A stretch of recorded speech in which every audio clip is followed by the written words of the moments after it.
역사상 가장 사악한 독재자 중 한 명이 그저 평범한 아이로 시작했다는 사실을 아시나요?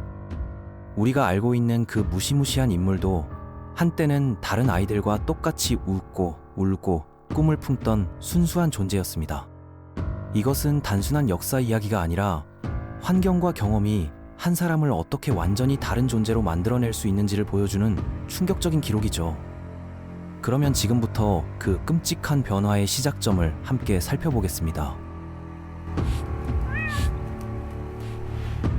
1889년 오스트리아 헝가리 제국의 작은 마을에서 한 아이가 태어났습니다. 바로 아돌프 히틀러였죠. 그런데 이 아이의 아버지 알로이스부터가 보통 사람은 아니었습니다. 알로이스는 원래 시클그루버라는 성을 가진 사생아였는데 나중에 양아버지의 성인 히틀러를 물려받게 됐어요. 이 남자는 오스트리아의 중산층 세관원으로 일했지만 여성 관계만큼은 정말 복잡했습니다. 알로이스의 연애사를 보면 정말 놀라운 패턴이 보이는데요. 우선 나이 많고 부유한 여성과 결혼을 했습니다. 그런데 결혼하자마자 바로 바람을 피우기 시작했죠. 심지어 집에서 일하는 어린 가정부와도 관계를 맺었어요. 당시 카톨릭 사회에서는 이혼이 금지되어 있었기 때문에 그는 아픈 첫 번째 아내가 자연사하기를 기다려야만 했습니다. 그 사이에도 정부와 아이를 만들었고요. 이런 복잡한 가정 환경에서 자란 아이가 과연 정상적인 가치관을 가질 수 있었을까요? 이미 이 시점에서 운명이 결정되기 시작한 것 같습니다. 첫 번째 아내가 세상을 떠나자 알로이스는 바로 두 번째 결혼을 했습니다. 그리고 또 아이를 낳았죠. 그런데 운명의 장난인지 두 번째 아내도 병에 걸리게 됩니다. 알로이스는 병간호를 위해 사촌 클라라를 집으로 불러들였는데요. 두 번째 아내가 숨을 거두자마자 이번엔 클라라와 세 번째 결혼을 해버렸어요. 정말 기가 막힌 타이밍이었죠. 이런 아버지의 행동을 지켜보며 자란 아이가 어떤 영향을 받았을지는 쉽게 상상할 수 있습니다. 인간관계에 대한 신뢰, 도덕적 가치관, 여성에 대한 시각 등 모든 것이 왜곡될 수밖에 없었을 거예요. 클라라와 알로이스 사이에서는 3명의 아이가 태어났지만 모두 어린 나이에 세상을 떠났습니다. 그래서 네 번째로 태어난 아돌프에 대해서는 클라라가 과보호를 할 수밖에 없었죠. 이미 새 아이를 잃은 어머니의 마음을 생각해보면 이해가 가는 부분입니다. 클라라는 아돌프에게 거의 모든 것을 허용했고 제대로 된 훈육을 하지 않았어요. 이런 극단적인 과보호는 아이의 성격 형성에 매우 좋지 않은 영향을 미칩니다. 자신이 특별한 존재라는 착각, 다른 사람에 대한 배려심 부족, 좌절에 대한 낮은 내성 등이 생기게 되거든요. 아돌프의 가족은 자주 이사를 다녔습니다. 그 때문에 아돌프도 초등학교를 5번이나 전학해야 했죠. 새로운 환경에 적응하기도 전에 또 다른 곳으로 떠나야 하는 불안정한 어린 시절을 보냈던 거예요. 이런 환경 속에서 아이가 정서적 안정감을 찾기는 어려웠을 겁니다. 친구들과 깊은 관계를 맺을 시간도 없었고 소속감을 느낄 공동체도 없었죠. 잦은 이사로 인한 불안정감은 나중에 그가 추구하게 될 극단적인 안정성, 통제욕, 권위주의적 성향의 뿌리가 되었을 가능성이 높습니다. 알로이스는 성격이 매우 엄격하고 화를 잘 내는 사람이었습니다. 특히 첫째 아들에게 자주 화풀이를 했는데 결국 그 아이는 14살이라는 어린 나이에 집을 뛰쳐나가 버렸어요. 그러자 이번엔 아돌프가 아버지의 분노 표출 대상이 되었습니다. 7살부터 집안일 대부분을 떠맡게 됐고 아버지의 폭력적인 체벌도 감당해야 했죠. 아버지로부터 받은 폭력과 모멸감은 아돌프의 마음속에 깊은 상처와 분노를 남겼을 것입니다. 이런 경험은 나중에 그가 다른 사람들에게 가하게 될 폭력의 원형이 되었을지도 모릅니다. 이런 상황에서 아돌프는 아버지와는 점점 멀어졌지만 어머니 클라라와는 오히려 비정상적으로 가까운 관계가 됐습니다. 클라라는 아돌프의 건강을 지나치게 걱정했고 아돌프도 어머니에게 과도하게 의존하게 됐어요.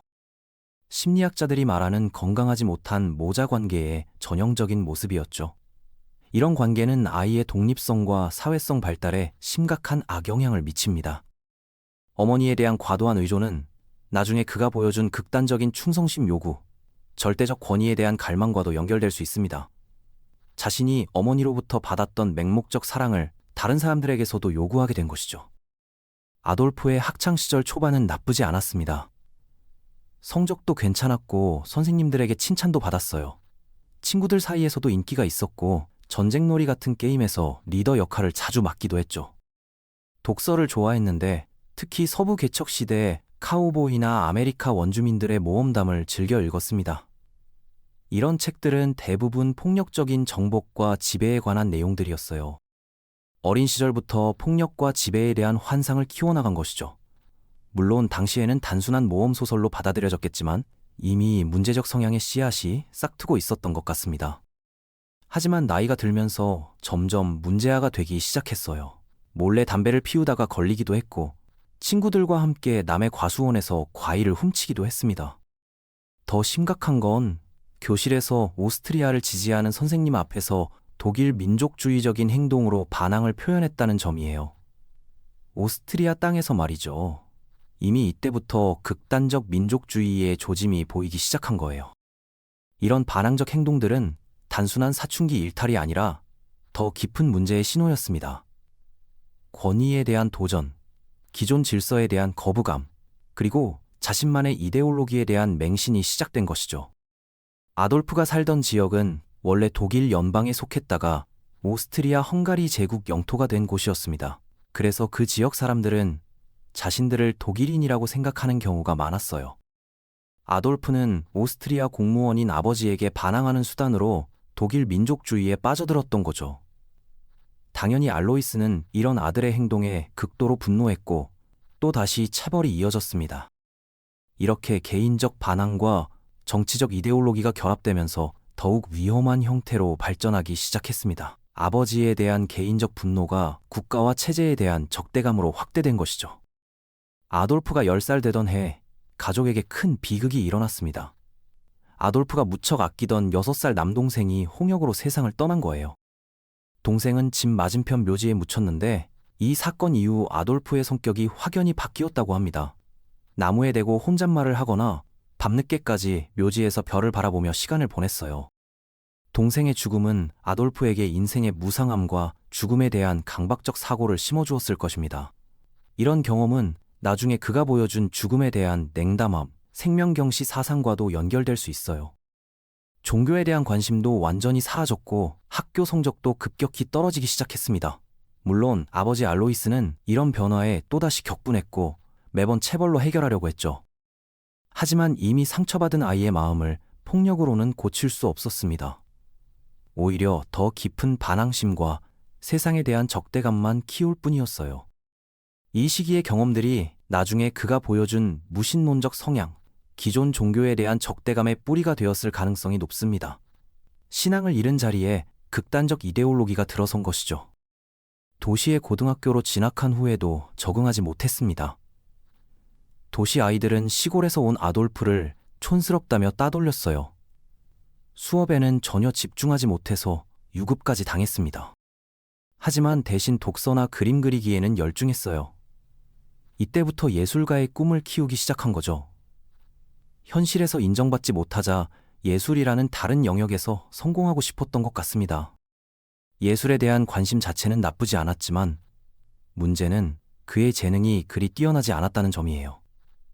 하지만 자신의 능력을 객관적으로 평가할 줄 모르는 성격 때문에 계속 허황된 꿈만 키워나갔죠. 어느 날 아버지 알로이스가 아돌프에게 말했습니다. 너도 언젠가는 나처럼 훌륭한 공무원이 되어야 한다. 그러자 아돌프가 대답했어요. 전 독수리처럼 자유롭게 하늘을 나는 예술가가 될 겁니다. 알로이스는 또다시 화가 났지만 이제는 너무 늙어서 예전처럼 체벌을 할 힘도 없었어요. 그리고 얼마 후 폐병으로 세상을 떠났습니다. 아버지의 죽음은 아돌프에게 복합적인 감정을 안겨주었을 것입니다.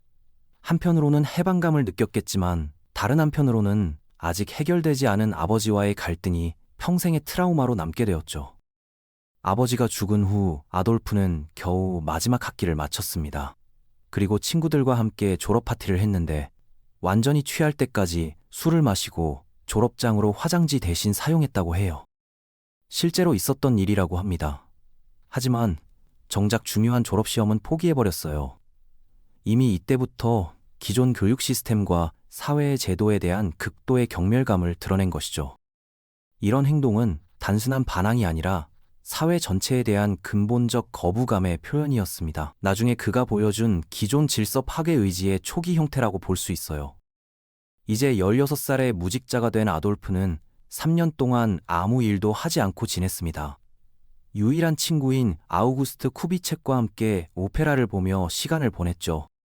쿠비책은 나중에 회고록에서 아돌프에 대해 이렇게 말했습니다. 여러 분야에 열정이 많았고 또래보다 재능이 뛰어났지만 아버지만큼이나 성질이 급하고 화를 잘 냈다고요.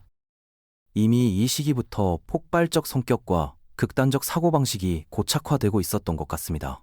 그리고 이런 성격적 결함이 나중에 그의 정치적 행보에 결정적 영향을 미치게 되죠. 18살이 된 아돌프는 어머니와 헤어져 비엔나의 미술학교에 지원했습니다. 하지만 입학시험에서 떨어져 버렸어요. 그 사이 어머니 클라라의 건강이 급속히 나빠졌습니다. 아돌프는 다시 고향으로 돌아가 어머니 곁을 지켰어요.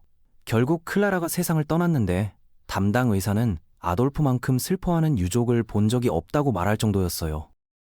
어머니의 죽음은 아돌프에게 마지막 정서적 안정감마저 앗아갔습니다.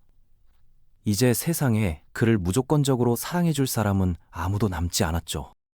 어머니를 잃은 아돌프는 다시 비엔나로 가서 예술 분야 취업 준비를 했지만 계속 실패했습니다.